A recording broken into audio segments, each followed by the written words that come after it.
Tonton video ini sampai selesai agar Anda tidak gagal paham.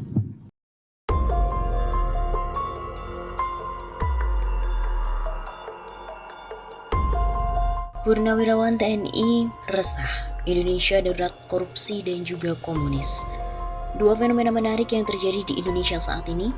Pertama adalah bangkitnya para guru besar dalam menyoroti negara Indonesia yang berada dalam bahaya korupsi. Terjadi darurat korupsi. Lebih dari 50 guru besar dari berbagai perguruan tinggi mengajukan gugatan ke Mahkamah Konstitusi atas Undang-Undang Komisi Pemberantasan Korupsi atau KPK. Mereka para guru besar tersebut menilai Undang-Undang KPK hasil revisi DPR dan juga pemerintah telah melumpuhkan KPK dalam fungsi dan juga tugas-tugas pemberantasan korupsi. Di antara guru besar ada nama Asjumardi Azra, Emil Salim, Frans Magni Suseno, Ramlan Surbakti, dan lain-lain. Kedua, muncul gerakan dari para purnawirawan TNI Angkatan Darat melalui pernyataan keprihatinan bahwa negara berada dalam bahaya cengkraman oligarki neokomunis. Pernyataan pada tanggal 2 Mei 2021 tersebut dibuat oleh Majen TNI Purnawirawan Dedi S. Budiman, Lejen TNI Purnawirawan Yayat Sudrajat, Majen TNI Purnawirawan Robi Win Kadir, Brigjen TNI Purnawirawan Budi Sujana, dan lain-lain.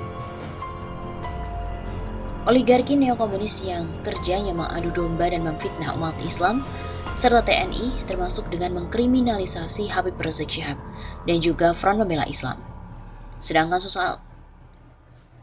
soal korupsi memang sudah berat untuk diatasi, menggurita dan terang benderang. Pemerintah tidak serius untuk memberantasnya, bahkan KPK pun telah dihancurkan peran dan independensinya. Wajar saja jika para guru besar berteriak walaupun sudah terlambat. Para mahasiswa dulu telah berdarah-darah memprotes penghancuran KPK ini. Lucunya kini Menko Polhukam Mahfud MD minta pemakluman pada status pemerintahan yang memang korup. Minta masyarakat maklumi saja perilaku korupsi yang dilakukan pemerintah. Penanganan korupsi Jiwasraya, Asabri, dan BPJS Tenagakerja merayap menuju menguap. Korupsi dana bansos Juliari Peter Batubara yang diduga melibatkan Madam masih dibawa berputar-putar tidak jelas ujungnya. Keluhan Mensos Risma tentang 21 juta data ganda membuat geleng-geleng kepala. Syamsul Nur Salim Buron malah diberikan SP3 oleh KPK. Top Marco Top. Sepertinya pada setiap investasi dan hutang luar negeri melekat perilaku korupsi.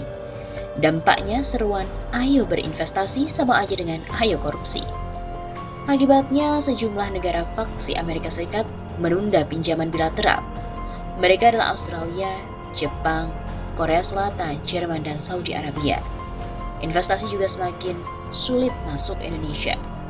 Kenyataan ini dikeluhkan oleh Menteri Keuangan Sri Mulyani. Soal neokomunis yang diprihatinkan para purnawirawan TNI itu memang semakin menyengat baunya. Terasa hampir pada semua lini penyelenggaraan negara saat petinggi PKI akan kabur dan bergerak masing-masing, lalu mereka berkomitmen untuk berjuang tanpa bentuk. Nampaknya komitmen itu semakin terrealisasi kini. Kini mulai menyusup, mempengaruhi, dan mengendalikan. Praktiknya pelan-pelan mulai tampak. Dimulai sejak rancangan Undang-Undang Haluan Ideologi Pancasila atau RUU HIP, Roadmap Pendidikan Nasional tanpa mata pelajaran agama, keluarnya Peraturan Pemerintah atau PP nomor 57 tahun 2021 tentang Standar Nasional Pendidikan yang menghilangkan mata kuliah Pancasila dan Bahasa Indonesia. Ini jangan dianggap biasa-biasa saja. Agenda senyap ini semakin memperlihatkan batang hidungnya dengan penunjukan Hilmar Farid, seorang mantan aktivis Partai Rakyat Demokrat atau PRD, sebagai Dirjen Kebudayaan Kemendiknas. Wajar saja kalau publik khawatir arah negara ini menuju revolusi kebudayaan yang melumpuhkan agama. Maka Purnawirawan TNI Angkatan Darat menyebut ini bahaya oligarki neokomunis. Memang, para pemimpin negara harus diingatkan. Tetapi apa yang diungkapkan oleh Profesor Dr. Asjumardi Azra cukup menarik, yaitu pesimistik. Sudah sulit untuk mendengar kebenaran menggema lagi di jagat Sabang sampai Merauke, dan dari Pulau Nias sampai Miangas. Seraya mengutip atau merujuk pada ayat Al-Quran, bahwa telinga, mata, dan hati mereka telah tertutup. Allah akan isi neraka jahanam bagi banyak manusia dan jin.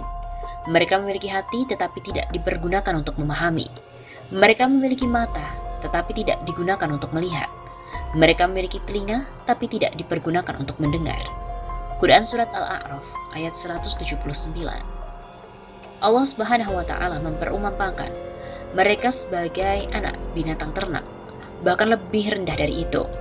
Ulaika kal an'am balhum adlal ulaika humul ghafilun. Artinya mereka itu seperti binatang ternak, bahkan lebih rendah dari itu. Mereka adalah orang-orang yang lalai.